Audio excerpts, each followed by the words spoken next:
I have been on the road for the last 5 months. I don't know, man. I just really thinking the worst of people. Really am. You see some of the animals. Some of the animals I see. Like, I was in the airport the other day, right? I'm sitting there waiting for my flight, just hating my life. And watching this lady. She's eating Egg McMuffins, like plural. It just threw like 3 of them. Right down her throat like a pelican. Just like right down her gullet. And when she was done, she wiped her face with the bag. With the bag! Not even like a gentleman. Like, no, just do the corners and... She just got a straight razor shave. Just an absolute animal. I saw this other dude, he was so out of shape, he was like trying to itch his back and he couldn't reach it. So he walked up to a support pole that was holding up an entire floor of the airport and just walks up and he just starts like rubbing up against it. Like a grizzly bear, just sitting there. Just a fucking animal. Dude, I am so pro swine flu, it's like ridiculous. I want it. We need a plague. I'm telling you, we need a plague. It's gotta happen, and don't be afraid. It's only gonna kill the weak. You know? Seriously, put on a sweater, take some vitamins. You're gonna be fine. You gotta let Mother Nature do her thing, man. She keeps trying to help us out, and we won't let her do it. Keeps trying to thin the herd every single time. We're like, oh, go down and get your vaccination. Why? So Egg McMuffin lady can breed with the back fat guy, you know?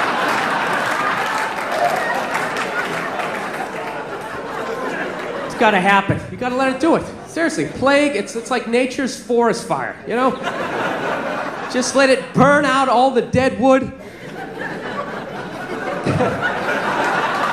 I swear to God, we're the only species that saves the weak.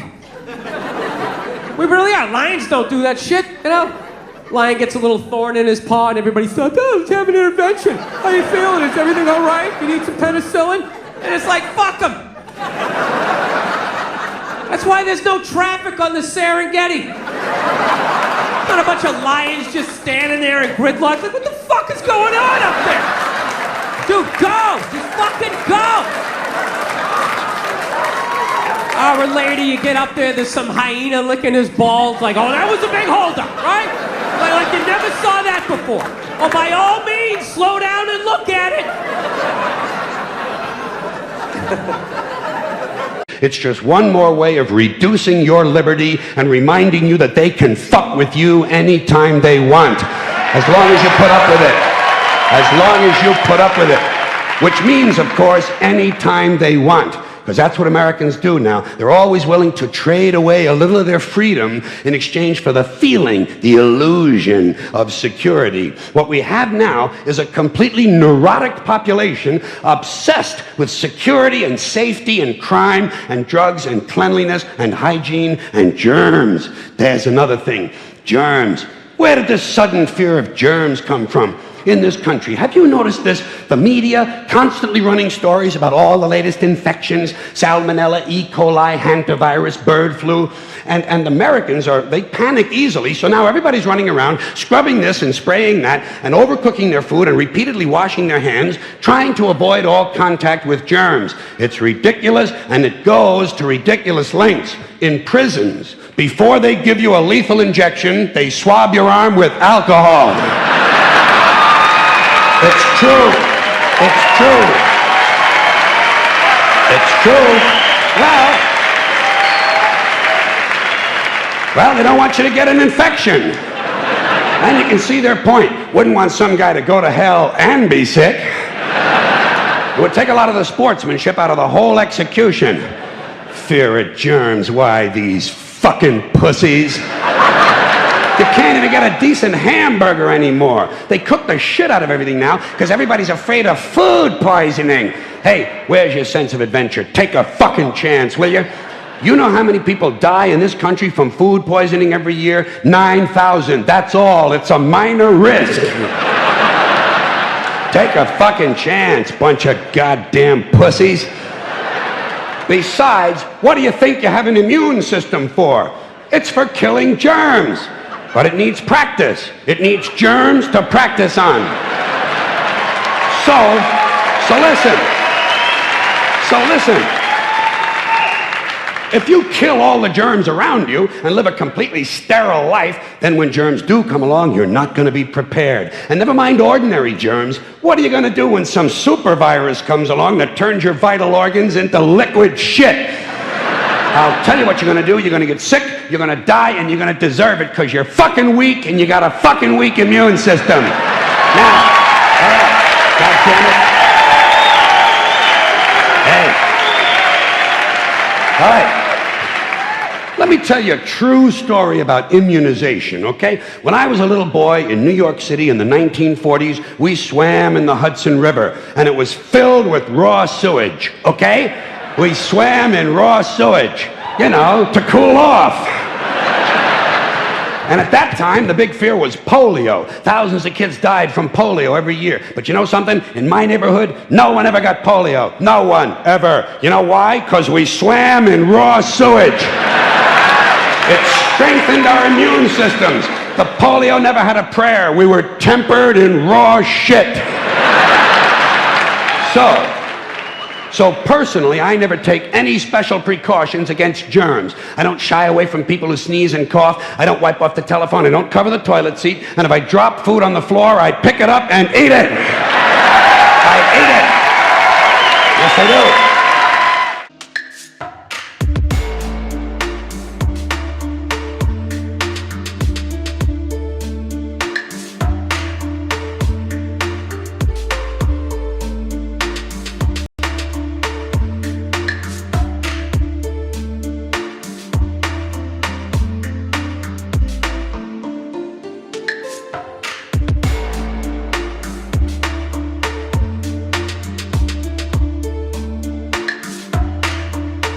So we're gonna start with, I really miss SARS. I really hate to see it go, man. I really was happy watching Chinese people walking around, not trying to cough, you know. But I just love watching Chinese people get the pressure applied, looking at them like waiting for them to cough. You know, when you was working with them, you was just looking on this. If he cough. If this Chinese dude coughs, it was just fantastic because every other disease they blame on black people. I can't get enough of it. I'm watching TV, monkeypox, and they was doing some magical disease, white people breaking out with this, and so I'm looking, and they doing the report, and they show a composite sketch of some rat from Africa, which means he's black, and they drew it. First of all, I'm like, how do you know the difference between some black rat and some rat from the Bronx? That's the Puerto Rican hat. So they might as well drew a hat backwards, and so this is the monkeypox culprit. Watch out for the dirty black rat, and then it attacked. Now, white people don't really have an animal representative of themselves. But if you was to think of a few, one would be a bald eagle and the other would be a prairie dog, and that's what it attacked. So it's almost just like a newscast. Be on the lookout for some rat. He bit some poor defenseless prairie dog just watching the game and stole his wallet and bit him in the shoulder and gave him. I'm watching this bug show with the locusts, man. Black locusts from Africa, watch out for the black locusts. Africanized, that's what they call it, Africanized, big black locusts. Watch out, because they eat up all the crops and they don't tip, and watch out for the locusts. And y'all know about the monkey. Monkey got charged up with all kinds of the monkey, AIDS, Ebola. I'm not even really scared of AIDS anymore. I mean, because how can you with Magic? You see Magic Johnson? He looks fantastic. I can't be afraid. He looks wonderful. He's had AIDS for 15 years. What kind of AIDS he got? The good kind? He's been opening movie theaters and Starbucks for the last 15 years. I want that kind of AIDS. Give me that. Make me a better entrepreneur. I need that. Patrice, you got AIDS. Good. I want to open a trucking company because this crowd is tough. Look at Chinese people didn't laugh at that. But the black people and the Chinese people rode. They all was laughing at the thing, right? But they couldn't even. That's young girls for you, boy. Young girls do that. Y'all, the only thing good about young girls, y'all, young girls. Yo, let's talk about a real issue at hand. Trash piling up, it's time to take a stand. From plastic bottles to styrofoam cups, our planet's drowning, it's time to wake up. Garbage trucks roll, streets lined with waste, but where does it go? It's not a race to the landfill, a mountain of despair. But we can change course, show that we care. Trash talk, it's more than just words. It's about actions, the change we deserve. Reduce, reuse, recycle. That's the plan for a cleaner, greener earth. Let's take a stand. Trash talk, it's more than just words. It's about actions, the change we deserve. Reduce, reuse, recycle. That's the plan for a cleaner, greener earth. Let's take a stand. Single-use plastics, they gotta go. From straws to bags, it's time to say no. Bring your own cup, your own tote bag. Small steps add up, let's not lag. Sorting all waste is not that tough. Recycling centers, that's where it's rough. Separate paper, glass and cans. Give them a new life, that's the plan. Trash talk, it's more than just words. It's about actions, the change we deserve. Reduce, reuse, recycle. That's the plan for a cleaner, greener earth. Let's take a stand. But it's not just about the stuff we toss. It's about the mindset, there's no loss. Composting food waste, it's a win. Turning scraps to soil, let's begin. Educate the masses, from young to old. The future's at stake, let the story unfold. For the sake of our planet, our home sweet home. Let's clean up our act, together we roam. Trash talk, it's more than just words. It's about actions, the change we deserve. Reduce, reuse, recycle. That's the plan for a cleaner, greener earth. Let's take a stand. Girls, you know, y'all young, y'all look delicious, you know. Other than that, and they getting bigger too, man, these young broads, man. Damn, you see them? I think it's stuff they putting in the chicken and all that stuff, all that, you know what I mean? They walking around big. I saw this woman walking down the street. I was like, damn, you fine. How old are you? She was like, 4. Oh, my God. I said, you got some nice titties for